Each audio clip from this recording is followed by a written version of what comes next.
I think we've all suffered a cut, haven't we?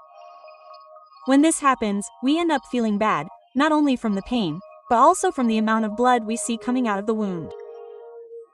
And speaking of which, did you know that approximately 8% of a person's weight corresponds to the volume of blood in their body? Yes, we have a lot of blood circulating under the skin, but who makes it circulate? This is the job of the cardiovascular system, whose function is to carry blood throughout our body. Want to know how this is possible? Stay with us and we'll show you.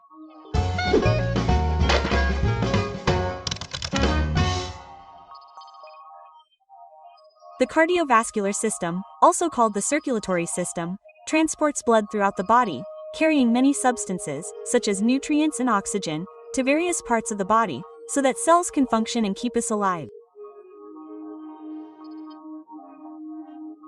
Blood is transported through the blood vessels that carry blood to and from the main organ of this system, the heart. To begin, let me introduce you to these components.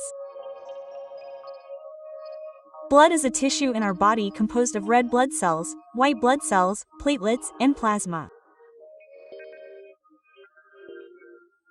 Through it, cells receive the nutrients they need to perform their functions and also return what's left over from cellular activities, such as carbon dioxide from cellular respiration.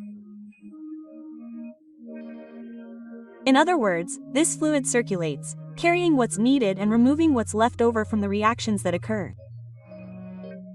This circulation is achieved through a network of tubes distributed throughout our body. Blood vessels are the tubes of the circulatory system through which blood flows. They are formed by arteries, veins, and capillaries. Arteries are vessels that originate from the heart and carry blood to other parts of the body. Veins are vessels that carry blood from the body's tissues back to the heart. Capillaries are the microscopic branches of the circulatory system, which allow the exchange of substances between the blood and the body's tissues. The heart is a muscular organ located in the rib cage between the lungs, whose function is to pump blood throughout our body. It is hollow and muscular, surrounded by a membrane called the pericardium. Internally, the heart's chambers are lined by a membrane called the endocardium. Its walls are made up of a muscle, the myocardium, which is responsible for the heart's contractions. The myocardium has 4 internal chambers, 2 upper chambers called atria and 2 lower chambers called ventricles. While the atria are responsible for blood flow into the heart, the ventricles distribute blood throughout the body. It's also important to note that the left side of the heart contains oxygen-rich blood, while the right side contains carbon dioxide-rich blood. Valves prevent the backflow of blood from the ventricles to the atria. Blood flow in the circulatory system is continuous, and the heart performs 2 movements, systole and diastole, or contraction and relaxation. Systole is a contraction in which blood is pumped from the heart to the body. Diastole is a relaxation when the heart fills with blood. Did you know this has to do with our heartbeats? They represent the entry and exit of blood in the heart. The heartbeats are produced during the cardiac cycle, with the first beat corresponding to systole and the second marking the beginning of diastole. Simply put, we can say that the heart functions as a double pump.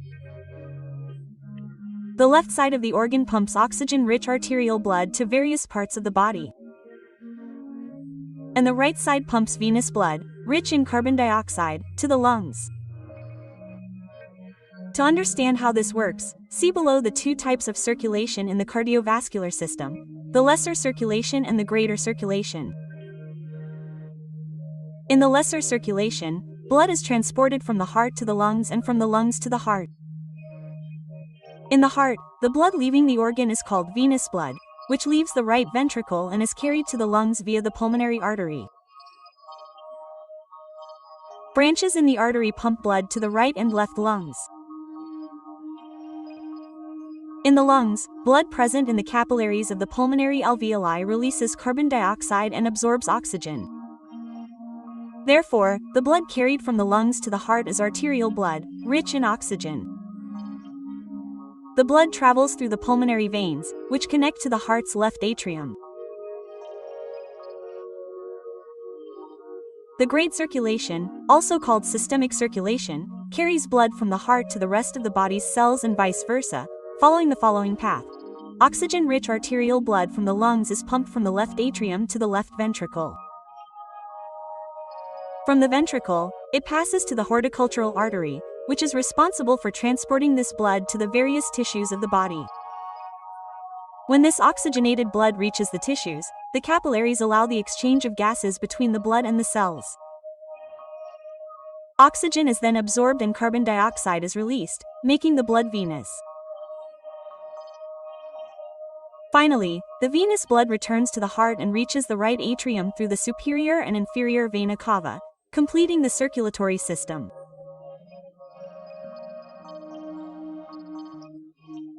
Most of the body's veins, such as the jugular, saphenous, and cerebral veins, carry venous blood, blood rich in carbon dioxide.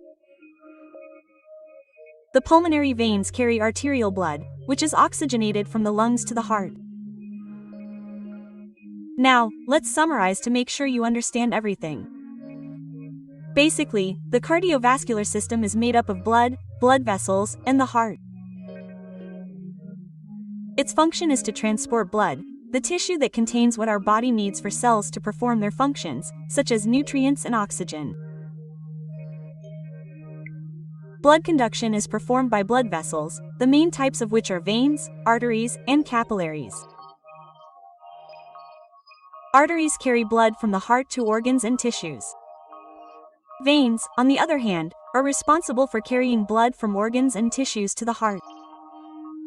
Capillaries are responsible for gas exchange, transforming arterial blood into venous blood, rich in carbon dioxide. The heart is the organ responsible for pumping blood throughout our body. To do this, it performs two movements, systole and diastole. There are two types of circulation. In the lesser circulation, blood is transported from the heart to the lungs and from the lungs to the heart. In the greater circulation, blood flows from the heart to the other cells of the body and vice versa, thus completing the circulatory system. That's it, we've reached the end of another video. I hope you enjoyed it, and see you next time.